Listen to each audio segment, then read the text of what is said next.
No. No? I mean, we go to a predominantly white school. I'm not going to say like brown people aren't represented, Asians aren't represented, black people are represented, like everyone's represented, but it's predominantly, the majority is white. I think it depends on what your definition of diversity is. There are a variety of students from different places, different backgrounds, different sexual orientations, but sometimes it may not be as apparent if you're walking around campus at first. I think so. Compared to my high school, I would say that SLU is pretty diverse. And I also think that when you're keeping in mind like private colleges, especially Jesuit, I think we have we tend to be on the higher side when it comes to diversity. No.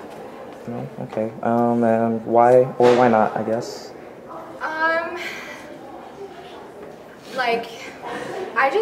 It is a very predominantly white school, and that's mostly what you do see on SLU's campus.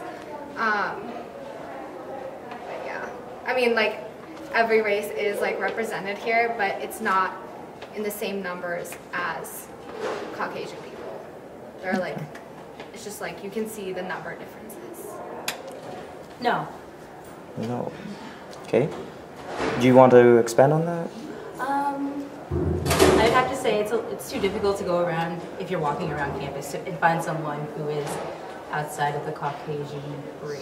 I would have to say no to that, just because I live in Sugar Land, which is right outside of Houston, Texas, and I have a lot of relatives who go to U of H, and I consider that campus so diverse. I see Hispanics, Asians, just everything you can think of is represented at U of H, and I just feel like here it's a very predominant white school.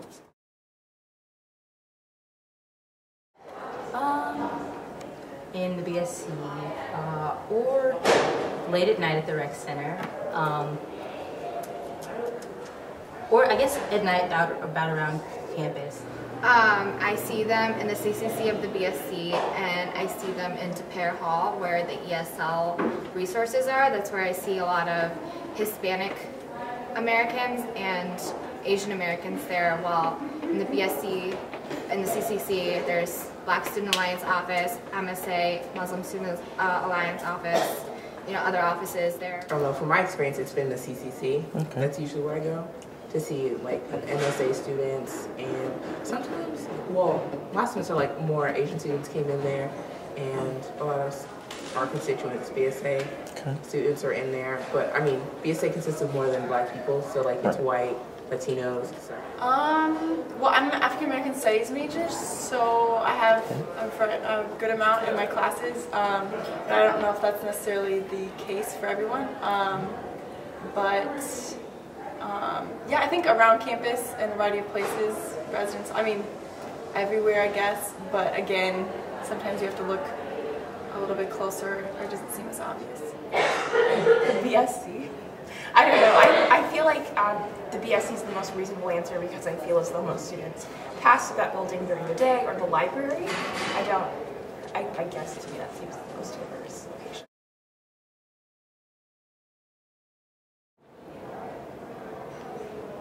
DMAT? Pretty much everywhere else. The quad in front of Greece, the clock tower, everywhere. Also in my classes, I think if you go to Mass, I don't know if it's usually mostly white. Other places, I mean, they're everywhere as well. White people? Yes, white people. Or Caucasians. Everywhere? Everywhere. It's a majority white school. It's two. I'd say the library, the BSC, the classrooms that I'm in, Greece cafeteria, West Point in general. Okay. I've just become so accustomed to the way students look as a whole that I don't necessarily know if I notice the diversity as much. Okay. But being Greek, I feel like being Greek and a minority, I think I notice it there more than other. Okay, cool. I think it does. I think it plays a role in our campus atmosphere, especially when you get DPS reports constantly about one certain stereotype, and then that leads you, and I think leads a lot of other students to kind of stereotype other people, or not necessarily saying it's a good thing, but I think there's just a different atmosphere, I guess, and maybe heightened racial dynamics. And I don't know if it's living in an urban setting, but particularly this setting, St. Louis University, has affected my view on race. Just the strangeness of this pocket where you've got the majority of the population is white, and then you step out of it in any direction and it's the opposite, is strange to me. This is a segregated city. Okay. As is most people that I've met from St. Louis can point out where different, I guess, ethnic groups stay or tend to live. So it would affect it, because since a good chunk of students who attend SLU are from St. Louis, segregation it comes natural. Personally, like since I've been on SLU's campus, I've never like felt as if it was an urban campus, just because SLU is such a tight-knit community and we're just all so interconnected together. Like I never had like a view past that. Not really, or at least I don't think it does any more than it would be if I were to be an urban campus. I think being an African American has a certain part to do with it, and especially because we're in Midtown, where it's not like really city, and the section that we're in of St. Louis, I feel, isn't as urban as other parts tend to be. I don't necessarily feel like it's like fluctuated by diversity by any chance.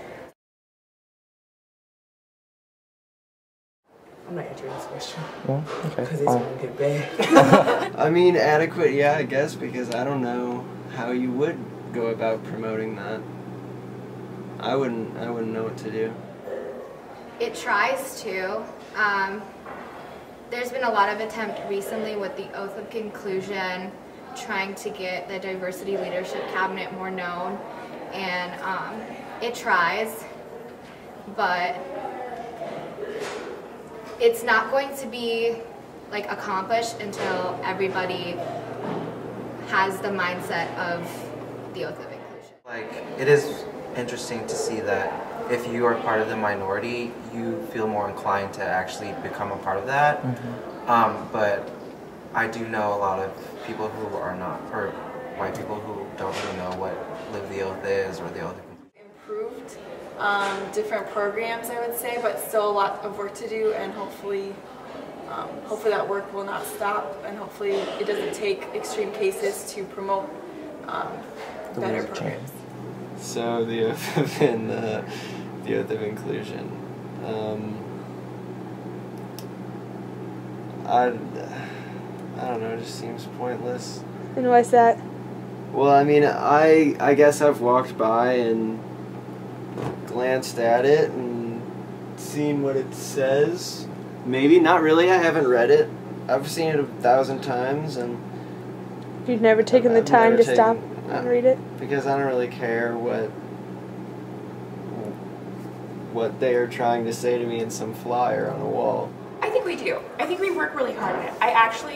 I'm part of SGA, so a lot of things we work for the Oath of Inclusion, like Diversity Leadership Cabinet, we're constantly trying to push that inner dialogue between races, ethnic groups, and whatever. So I think that we're consciously trying to move dialogue into perspective.